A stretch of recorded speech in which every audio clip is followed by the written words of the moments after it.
Hello दोस्तों, स्वागत है आपका हमारे यूट्यूब चैनल स्टडी विद अर्पित में। दोस्तों, जैसा कि आप जानते हैं कि हमारे एग्ज़ाम में पॉलिटी से बहुत सारे अनुच्छेद आते हैं, जिसको कहीं न कहीं हमें याद तो करते हैं, लेकिन कहीं न कहीं भूल जाते हैं। तो आइए हम आज अनुच्छेद 1 से लेके आखिरी तक जो जितने भी अनुच्छेद हैं, सारे अनुच्छेद एक साथ इंडियन कॉन्स्टिट्यूशन के पढ़ेंगे, ठीक है? ये हमारा टॉपिक है, ठीक है? तो आइए स्टार्ट करते हैं बिना किसी देरी के, ठीक है? अगर आपको वीडियो पसंद आए तो प्लीज़ हमारे वीडियो को लाइक, शेयर, दोस्तों चैनल को जरूर सब्सक्राइब कर दीजिए, ठीक है? अनुच्छेद क्या एक क्या कहता है? अनुच्छेद कहता है संघ का नाम और राज्य क्षेत्र। अनुच्छेद एक कहता है। अनुच्छेद दो कहता है नए राज्यों का प्रवेश या स्थापना। अनुच्छेद दो कहता है। अनुच्छेद तीन का कहता है राज्य का निर्माण तथा सीमाओं के नामों में परिवर्तन हम अनुच्छेद तीन के तहत कर सकते हैं। अनुच्छेद चार क्या कहता है? पहली अनुसूची व चौथी अनुसूची के संशोधन तथा दो और तीन के अधीन बनाई गई विधियां। अनुच्छेद चार कहता है, ठीक है? अनुच्छेद हमारा पाँच क्या कहता है? संविधान के प्रारंभ पर नागरिकता कहता है अनुच्छेद पाँच, ठीक है? अनुच्छेद छः क्या कहता है? भारत आने वाले व्यक्तियों को नागरिकता प्रदान करना अनुच्छेद छः का काम है, ठीक है? अनुच्छेद सात क्या कहता है? पाकिस्तान जाने वाले नागरिकता, ठीक है? अनुच्छेद सात कहता है। अनुच्छेद आठ क्या कहता है? भारत के बाहर रहने वाले व्यक्तियों की नागरिकता, ठीक है? अनुच्छेद आठ कहता है। अनुच्छेद नौ क्या कहता है? विदेशी राज्य नागरिकता लेने पर नागरिकता का न होना, ठीक है? अनुच्छेद नौ कहता है, ठीक है? अनुच्छेद दस क्या कहता है? नागरिकता के अधिकारों का बना रहना अनुच्छेद दस कहता है, ठीक है? नेक्स्ट दोस्तों, अनुच्छेद हमारा ग्यारह क्या कहता है? संसद द्वारा नागरिकता के लिए कानून का विनियमन करना अनुच्छेद ग्यारह कहता है। अनुच्छेद बारह में क्या है? राज्य भाषा अनुच्छेद बारह कहता है। अनुच्छेद तेरह हमारा कहता है मूल अधिकारों के असंगत अल्पीकरण करने वाली विधियां। अनुच्छेद तेरह कहता है। अनुच्छेद चौदह हमारा कहता है विधि के समक्ष समानता, मतलब विधि के समक्ष सब लोग समानता। अनुच्छेद चौदह कहता है। अनुच्छेद सोलह क्या कहता है? लोक नियोजनों में अवसर की समानता। अनुच्छेद सत्रह क्या कहता है? अस्पृश्यता का अंत कहता है अनुच्छेद सत्रह। अनुच्छेद अठारह क्या करता है? उपाधियों का अंत करता है अनुच्छेद अठारह। अनुच्छेद उन्नीस वाक्य की स्वतंत्रता देता है अनुच्छेद उन्नीस, ठीक है? अनुच्छेद बीस क्या कहता है? अपराधों के दोष सिद्धि के संबंध में संरक्षण करता है अनुच्छेद बीस। अनुच्छेद इक्कीस का कहता है प्राण और दैहिक स्वतंत्रता देता है अनुच्छेद इक्कीस। अनुच्छेद इक्कीस का क है जो दोस्तों 6 से और 14 वर्ष के बच्चों के लिए अधिकार। आपको कमेंट करके बताना है कि 2000 सन कितने में ये अनुच्छेद 21 का क जोड़ा गया था, ठीक है? और कौन से संशोधन द्वारा जोड़ा गया था, ठीक है? अनुच्छेद 22 का कहता है कुछ दशाओं में गिरफ्तारी से संरक्षण देता है अनुच्छेद 22 में, ठीक है? कुछ दशाओं में, सभी दशाओं में नहीं, ठीक है?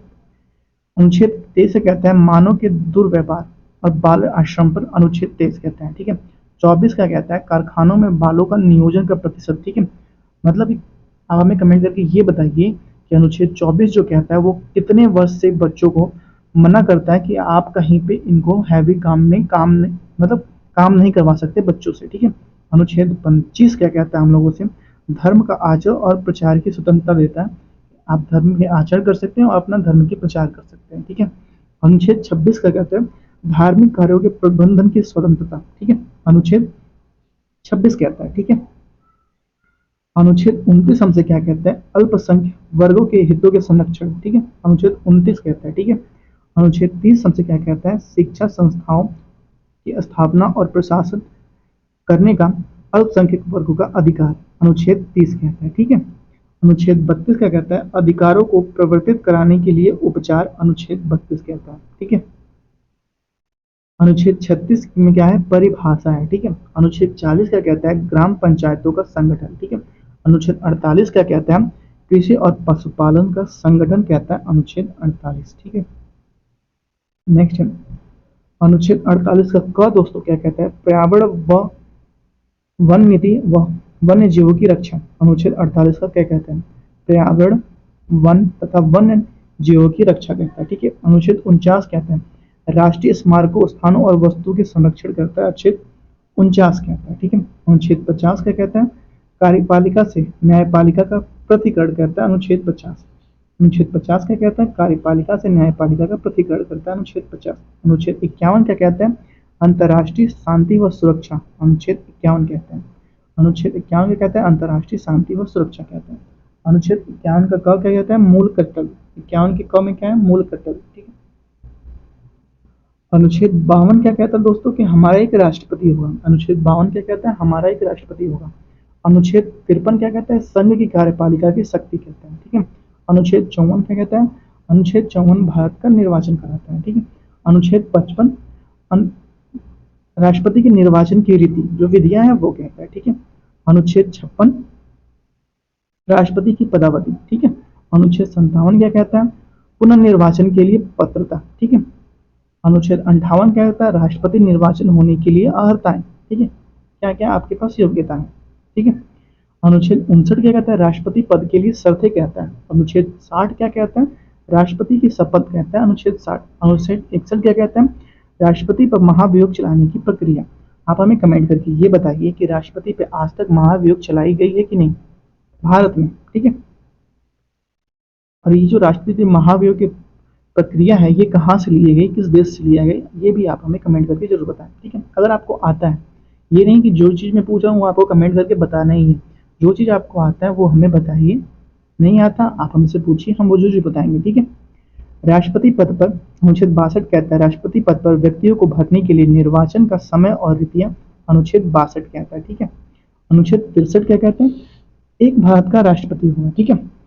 अनुच्छेद 64 क्या कहते हैं? राष्ट्रपति राज्यसभा का पदेन सभापति होगा। अब हमें ये बताइए कि राष्ट्रपति पद के लिए वेतन मिलते हैं या नहीं, ये हमें कमेंट करके बताइए। अनुच्छेद 66 क्या कहता है? उपराष्ट्रपति का निर्वाचन। ठीक है। अनुच्छेद 67 क्या कहता है? उपराष्ट्रपति की पदावधि। ठीक है। अनुच्छेद 68 क्या कहते हैं? उपराष्ट्रपति पद की रिक्ति भरने के लिए निर्वाचन। अनुच्छेद 69 क्या कहता है? उपराष्ट्रपति पद द्वारा शपथ। ठीक है। अनुच्छेद 70 कहता है अन्य आकस्मिकता में राष्ट्रपति के कर्तव्यों का निर्वहन करना। 70 कहता है। ठीक है। अनुच्छेद 71 क्या कहता है? राष्ट्रपति और उपराष्ट्रपति के निर्वाचन संबंधित विषय कहता है। ठीक है। अनुच्छेद 72 क्या कहता है दोस्तों? क्षमादान की शक्ति कहता है। अनुच्छेद 72। ठीक है। अब हमें ये कमेंट कर बताइए कि अगर किसी व्यक्ति को फांसी होने वाली है तो भारत में कौन सा ऐसा व्यक्ति है जो फांसी को टाल सकता है। ठीक है। अनुच्छेद 73 क्या कहता है? संघ की कार्यपालिका शक्ति का विस्तार। ठीक है। अनुच्छेद 74 कहता है राष्ट्रपति को सलाह देने के लिए मंत्रिपरिषद होगा। अनुच्छेद 74 की तरह। ठीक है। अनुच्छेद 75 क्या कहता है? मंत्रियों के बारे में उपबंध है। ठीक है। अनुच्छेद 75 है मंत्रियों के बारे में उपबंध। अनुच्छेद 76 क्या कहता है दोस्तों? भारत का महान्यायवादी होता है। अनुच्छेद 73 के तहत। ठीक है। 76 के तहत। अनुच्छेद 77 क्या कहता है दोस्तों? भारत सरकार के कार्य का संचालन होता है। अनुच्छेद 77 के तहत। अनुच्छेद 78 क्या कहता है? राष्ट्रपति को जानकारी देने के लिए प्रधानमंत्री के कर्तव्य। ठीक है। अनुच्छेद 78 है। अनुच्छेद 79 क्या कहता है? संसद का गठन होता है। ठीक है। अनुच्छेद 80 में क्या है दोस्तों? राज्यसभा की संरचना। अनुच्छेद 81 में क्या है दोस्तों? लोकसभा की संरचना। ठीक है। अनुच्छेद 83 में क्या है दोस्तों? संसद के दोनों सदन की अवधि। ठीक है। 80 में है, सॉरी 79 में संसद का गठन, 80 में राज्यसभा का संरचना, 81 में लोकसभा का संरचना, 83 में संसद के दोनों सदन की अवधि। ठीक है। नेक्स्ट है 84 में संसद के सदस्यों की अहर्ताएं। ठीक है। 84 में। अनुच्छेद 85 में संसद सत्र सत्रावसान की विघटन। ठीक है। अनुच्छेद 87 में राष्ट्रपति के विशेष अभिभाषण। अनुच्छेद 87 में। ठीक है। अनुच्छेद 88 में सदनों के बारे में मंत्री और महान्यायवादी का अधिकार। अनुच्छेद 88 में क्या है? सदनों के बारे में मंत्री और महान्यायवादी का अधिकार। ठीक है। अनुच्छेद 89 में क्या है? राज्यसभा का सभापति और उपसभापति। ठीक है। अनुच्छेद 90 में क्या है? उपसभापति का पद रिक्त होना या पद हटाया जाना। ठीक है। अनुच्छेद 91 में क्या है? सभापति के कर्तव्यों का पालन और शक्ति। ठीक है। अनुच्छेद 92 में क्या है? सभापति का उपसभापति के पद से हटाने या कल्पना विचाराधीन हो तब उसका पीठासीन न होना। ठीक है। अनुच्छेद 92 कहते हैं। ठीक है। अनुच्छेद 93 अपना क्या कहता है? लोकसभा का अध्यक्ष और उपाध्यक्ष। अनुच्छेद 93 कहते हैं। अनुच्छेद 94 क्या कहते हैं? उपाध्यक्ष और अध्यक्ष और उपाध्यक्ष का पद रिक्त होना। अनुच्छेद 94 कहता है। अनुच्छेद 95 क्या कहता है? अध्यक्ष के कर्तव्य और शक्तियां। अनुच्छेद 95 कहता है। अनुच्छेद 96 क्या कहते हैं? अध्यक्ष उपाध्यक्ष के पद से हटने का संकल्प हो तब उसका पीठासीन न होना। ठीक है। अनुच्छेद 96 कहता है उसका पीठासीन न होना। ठीक है। अनुच्छेद 97 कहता है सभापति उपसभापति अध्यक्ष उपाध्यक्ष के वेतन और भत्ते। अनुच्छेद 97 कहते हैं। अनुच्छेद 98 क्या कहता है, संसद का सचिवालय।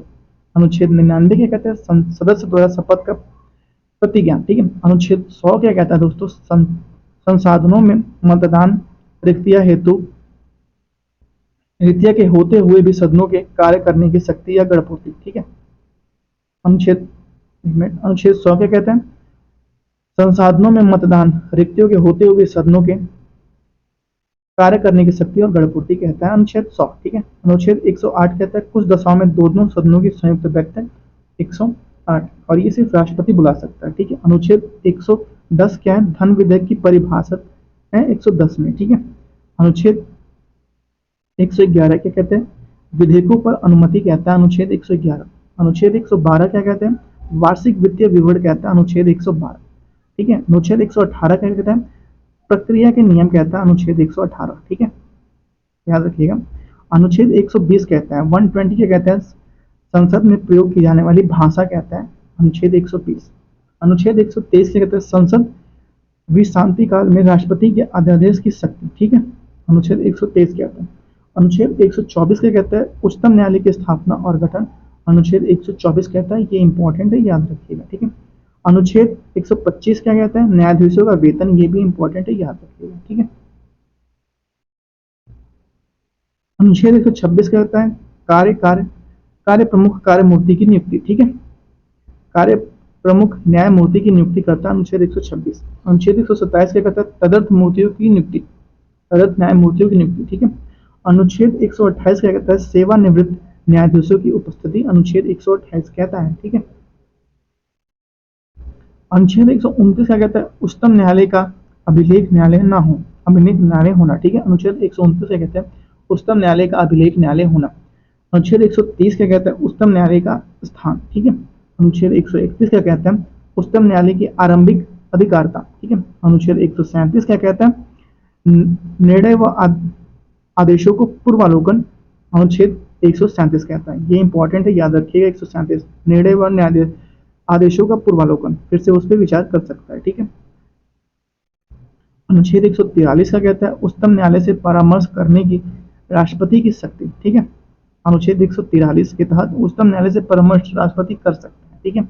अनुच्छेद 144 क्या कहता है, सिविल व न्यायिक पदाधिकारियों द्वारा उच्चतम न्यायालय से की सहायता। ठीक है। उच्चतम न्यायालय की सहायता। ठीक है। अनुच्छेद 148 क्या कहता है, भारत का नियंत्रक महालेखक परीक्षक। ठीक है। अनुच्छेद 149 क्या कहता है, नियंत्रक महालेखक परीक्षक की कर्तव्य शक्तियां। ठीक है। अनुच्छेद 150 क्या कहता है, संघ के राज्यों के लेखन का प्रारूप कहता है अनुच्छेद 150। ठीक है। अनुच्छेद 153 कहता है, राज्यों के राज्यपाल। अनुच्छेद 153 में क्या है, राज्यों का राज्यपाल है, ये इंपॉर्टेंट है, याद रखिएगा। अनुच्छेद 154 में क्या है, राज्यों की कार्यपालिका की शक्ति अनुच्छेद 154 में है, राज्यों की कार्यपालिका की शक्ति अनुच्छेद 154 में है। ठीक है। अनुच्छेद 155 क्या कहता है दोस्तों, राज्यपाल की नियुक्तियां। अनुच्छेद 155 क्या कहता है, राज्यपाल की नियुक्तियां करता है, इंपॉर्टेंट है। अनुच्छेद 156 क्या कहता है, राज्यपाल की पदावधि। ठीक है। अनुच्छेद 156 कहता है, राज्यपाल की पदावधि। ठीक है। अनुच्छेद 157 कहता है, राज्यपाल नियुक्त होने की अर्हताएं। ठीक है। अनुच्छेद 157 क्या कहता है, राज्यपाल नियुक्त होने की अर्हताएं। अनुच्छेद 158 कहता है, राज्यपाल के पद के लिए शर्तें। अनुच्छेद 158 क्या कहता है, राज्यपाल के पद के लिए शर्तें। ठीक है। अनुच्छेद 159 क्या कहता है, राज्यपाल द्वारा शपथ या प्रतिज्ञान। अनुच्छेद 159 कहता है, राज्यपाल द्वारा शपथ या प्रतिज्ञान। ठीक है। अनुच्छेद 163 कहता है, राज्यपाल को सलाह देने के लिए मंत्री परिषद। ठीक है। अनुच्छेद 153 क्या कहता है, सॉरी 163 क्या कहता है, राज्यपाल को सलाह देने के लिए मंत्री परिषद। ठीक है। अनुच्छेद 164 क्या कहता है, मंत्रियों के बारे में अन्य उपबंध जो होते हैं अनुच्छेद 164 में। ठीक है। अनुच्छेद 165 में क्या है, राज्य का महाधिवक्ता है जो होता है अनुच्छेद 165 में। ठीक है। अनुच्छेद 166 के तहत राज्य सरकार का संचालन करता है अनुच्छेद 166। ठीक है। अनुच्छेद 167 राज्य को जानकारी देने के संबंध में मुख्यमंत्री के कर्तव्य। ठीक है। अनुच्छेद 167। ठीक है। अनुच्छेद 168 राज्य के विधानमंडल का गठन होता है अनुच्छेद 168 के तहत। ठीक है। अनुच्छेद 170 विधानसभाओं की संरचना होती है अनुच्छेद 168 के तहत। ठीक है। अनुच्छेद 171 विधान परिषद की संरचना अनुच्छेद 171 के तहत। ठीक है। अनुच्छेद 176 के तहत राज्यपाल का विशेष अभिभाषण जो होता है अनुच्छेद 176 के तहत होता है। ठीक है। अनुच्छेद 177 के तहत सदनों के बारे में मंत्री और महाधिवक्ताओं के अधिकार। ठीक है। अनुच्छेद 170 कहता है सदनों के बारे में मंत्री और महाधिवक्ता के अधिकार, ठीक है। अनुच्छेद 167 कहता है 68 कहता है विधानसभा का अध्यक्ष और उपाध्यक्ष, ठीक है। अनुच्छेद 179 कहता है अध्यक्ष उपाध्यक्ष का पद रिक्त होने या पद से हटाया जाना, 179 है, ठीक है। अनुच्छेद 180 अध्यक्ष के पदों का कर्तव्य व शक्तियां, ठीक है। अनुच्छेद 181 अध्यक्ष उपाध्यक्ष के पद से हटाने का कोई संकल्प पारित होने पर उसका पीठासीन न होना, ठीक है। अनुच्छेद 181 क्या कहता है अध्यक्ष उपाध्यक्ष को पद से हटाने का कोई संकल्प पारित होने पर उसका पीठासीन न होना, ठीक है। अनुच्छेद 182 कहता है विधान परिषद का सभापति और उपसभापति, ठीक है। अनुच्छेद 182 कहता है विधान परिषद का सभापति और उपसभापति, ठीक है। अनुच्छेद 183 कहता है सभापति उपसभापति का पद रिक्त होने पर पद त्याग या पद से हटाया जाना, ठीक है। पद त्याग या पद से हटाया जाना, ठीक है। अनुच्छेद 184 कहता है सभापति के पद के कर्तव्यों का पालन व शक्ति है। अनुच्छेद 184 क्या कहता है सभापति के पद के कर्तव्यों का पालन व शक्ति है। अनुच्छेद 185 क्या कहता है दोस्तों सभापति उपसभापति को पद से हटाए जाने का संकल्प विचाराधीन होने पर उसका पीठासीन न होना, ठीक है। 185 कहता है। अनुच्छेद 186 कहता है अध्यक्ष उपाध्यक्ष सभापति और उपसभापति के वेतन और भत्ते, ठीक है। अध्यक्ष अनुच्छेद 186 क्या कहते हैं अध्यक्ष उपाध्यक्ष सभापति उपसभापति के वेतन और भत्ते। अनुच्छेद 187 क्या कहता है राज्य के विधानमंडल का सविचार, ठीक है। अनुच्छेद 188 कहते हैं सांसदों सदस्यों द्वारा शपथ या प्रतिज्ञान, ठीक है। अनुच्छेद 188 क्या कहते हैं सदस्यों द्वारा शपथ या प्रतिज्ञान। नेक्स्ट है अनुच्छेद 179 क्या कहता है 89 क्या कहते हैं सदनों में मतदान रिक्तियां होते हुए भी साधनों का कार्य करने की शक्तियां की गड़प होती है, ठीक है।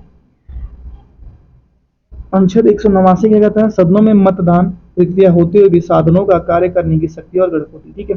अनुच्छेद 199 क्या कहता है धन विदेश की परिभाषा, ठीक है। धन विदेश की परिभाषा, ठीक है। अनुच्छेद 200 क्या कहता है विधेयकों पर अनुमति, ठीक है। तो अनुच्छेद 200 क्या कहता है विधायकों पर अनुमति, ठीक है। अनुच्छेद 202 क्या कहता है वार्षिक वित्तीय विवरण, ठीक है। अनुच्छेद 202 क्या कहता है वार्षिक वित्तीय विवरण जो होता है अनुच्छेद 202 है। विधानमंडल में अध्यादेश स्थापित करने के राज्यपाल की शक्ति अनुच्छेद 213 के तहत है। अनुच्छेद 213 के तहत विधानमंडल में अध्यादेश स्थापित करने की राज्यपाल की शक्ति है। अनुच्छेद 214 के तहत राज्यों के लिए उच्च न्यायालय की व्यवस्था की गई है 214 के तहत, ठीक है। अनुच्छेद 215 के तहत उच्च न्यायालयों के अभिलेख न्यायालय होना अनुच्छेद 215 के तहत है। अनुच्छेद 216 के तहत उच्च न्यायालय का गठन है। अनुच्छेद 216 के तहत क्या है दोस्तों उच्च न्यायालय का गठन है। अनुच्छेद 217 के तहत उच्च न्यायालय न्यायाधीश की नियुक्तियां पद्धति और शर्तें हैं। अनुच्छेद 221 के तहत न्यायाधीशों का वेतन है। अनुच्छेद 221 के तहत न्यायाधीशों का वेतन है, ठीक है। नेक्स्ट अनुच्छेद 222 के तहत एक न्यायाधीश को दूसरे न्यायालय में न्यायाधीशों का अंतरण है। अनुच्छेद 222 के तहत, ठीक है। 223 के तहत कार्यकारी प्रमुख न्यायमूर्ति की नियुक्ति है। अनुच्छेद 223 के तहत कार्यकारी प्रमुख न्यायमूर्ति की नियुक्ति है। अनुच्छेद 224 के तहत अन्य न्यायाधीशों की नियुक्ति है। अनुच्छेद 224 के तहत अन्य न्यायाधीशों की नियुक्ति है। अनुच्छेद 226 के तहत कुछ रीट निकालने के लिए उच्च न्यायालय की शक्ति है, ठीक है। अनुच्छेद 226 के तहत कुछ रीट निकालने के लिए उच्च न्यायालय की शक्ति है, ठीक है। अनुच्छेद 231 के तहत दो या अधिक राज्यों के लिए एक ही उच्च न्यायालय की स्थापना। अनुच्छेद 231 के तहत दो या अधिक राज्यों के लिए एक ही उच्च न्यायालय की स्थापना। अनुच्छेद 233 के तहत जिला न्यायाधीशों की नियुक्ति है। अनुच्छेद 233 के तहत जिला न्यायाधीशों की नियुक्ति है। अनुच्छेद 241 के तहत संघ राज्य क्षेत्र के लिए उच्च न्यायालय है। अनुच्छेद 241 के तहत संघ राज्य क्षेत्र के लिए उच्च न्यायालय है, ठीक है। अनुच्छेद 243 के पंचायत नगर पालिकाएं व सहकारी समितियां हैं, ठीक है। अनुच्छेद 244 के तहत अनुसूचित क्षेत्रों व जनजाति क्षेत्रों का प्रशासन है, ठीक है। अनुच्छेद 244 के तहत अनुसूचित क्षेत्रों व जनजातीय क्षेत्रों का प्रशासन है, ठीक है।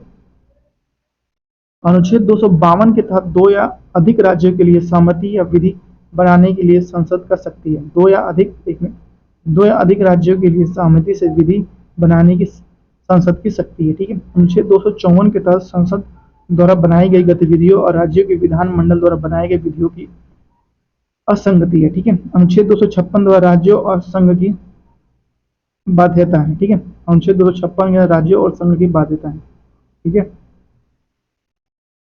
अनुच्छेद 257 कुछ दशाओं में राज्य और संघ का नियंत्रण। ठीक है, अनुच्छेद 257 का कुछ दशाओं में राज्य और संघ का नियंत्रण है। ठीक है, अनुच्छेद 262 के तहत अंतर्राज्य के नदी व नदी दोनों के जल संबंधित विवादों का निर्णय। 262 के तहत क्या है दोस्तों, अंतर्राज्य के मतलब जो राज्य के अंतर्गत नदियां और दोनों नदी की जो धाराएं होती है, जल संबंधित जो विवाद होते हैं, अनुच्छेद 262 के तहत उसके सॉल्व किए जाते हैं। अनुच्छेद 263 के तहत अंतर्राज्यीय विकास परिषद का गठन है। ठीक है, अनुच्छेद 266 के तहत संचित निधि है।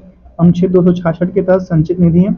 अनुच्छेद 267 के तहत आकस्मिकता निधि है। ठीक है, अनुच्छेद 269 के तहत संघ द्वारा उद्धृत और संग्रहित किंतु राज्यों को सौंपे जाने वाले कर हैं। ठीक है, अनुच्छेद 270 द्वारा संघ द्वारा इकट्ठे किए गए कर और राज्यों के बीच वितरण किए जाने वाले कर हैं। ठीक है, अनुच्छेद 270 के द्वारा संघ द्वारा इकट्ठे किए गए संघ और राज्यों के बीच वितरित किए जाने वाले कर हैं। ठीक है,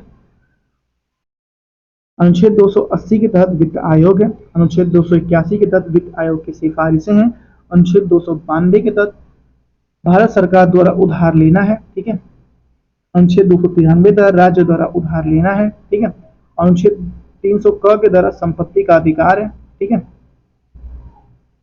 अनुच्छेद 301 के द्वारा व्यापार वाणिज्य और सामग्र की स्वतंत्रता है। अनुच्छेद 309 द्वारा राज्य की सेवा करने वाले व्यक्तियों की भर्ती व सेवा की शर्तें हैं। अनुच्छेद 310 के द्वारा संघ या राज्य की सेवा करने वाले व्यक्तियों की पदावधि है। अनुच्छेद 313 के द्वारा संक्रमणकालीन उपबंध है।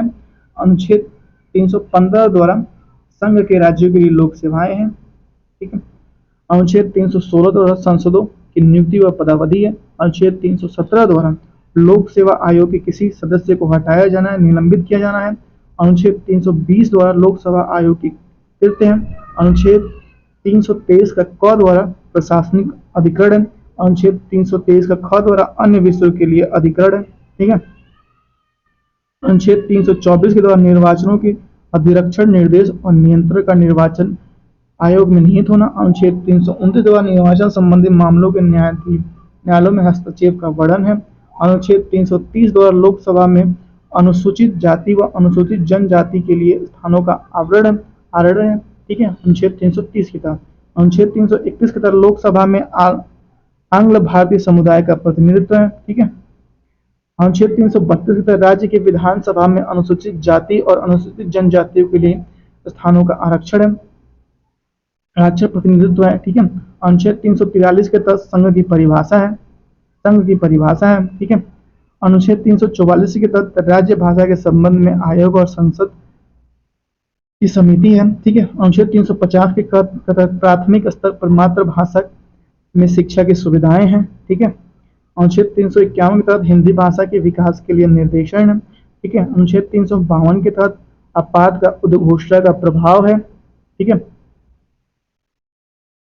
हाँ ठीक है, अनुच्छेद 356 के तहत राज्य में संवैधानिक तंत्र के विफल होने की दशा में उपबंध है। ठीक है, अनुच्छेद 360 के तहत वित्तीय आपात के बारे में उपबंध है। 352 आपात है, 356 आपात है, 360 आपात है। ठीक है, अनुच्छेद 368 के तहत संविधान का संशोधन करने के संसद की शक्ति और उसकी प्रक्रिया है। 370 के तहत भारत के नियंत्रक महालेखा परीक्षक के बारे में उपबंध है। 378 के तहत लोक सेवा आयोग के बारे में जानकारी है। ठीक है, तो दोस्तों ये था हमारा पूरा 378 तक का अनुच्छेद जो इम्पोर्टेंट था, हमने कंप्लीट कराया। तो आप इसको देख लीजिए, एक दो बार रिपीट कर लीजिएगा। आपका एग्जाम में एक भी जो अनुच्छेद से जो क्वेश्चन है वो आपको नहीं छूटेगा। आप एक भी करके देख लीजिएगा। और अगर आपको हमारा ये वीडियो पसंद आता है तो प्लीज़ हमारे वीडियो को लाइक शेयर, दोस्तों चैनल को जरूर सब्सक्राइब कर लीजिए। मैं आपको भरोसा दिलाता हूँ, आप हमारे चैनल को सब्सक्राइब करिए। डेली अपडेट मैं लेते आता रहूँगा। और आपका करेंट अफेयर, जीके जितने भी मतलब ये जिनसे लोगों को डर लगता है कि ये मेरा नहीं हो पाएगा, धीरे धीरे हम लोग कंप्लीट कर लेंगे। और यकीन मानिए कि हमसे बेस्ट कोई नहीं कर पाएगा।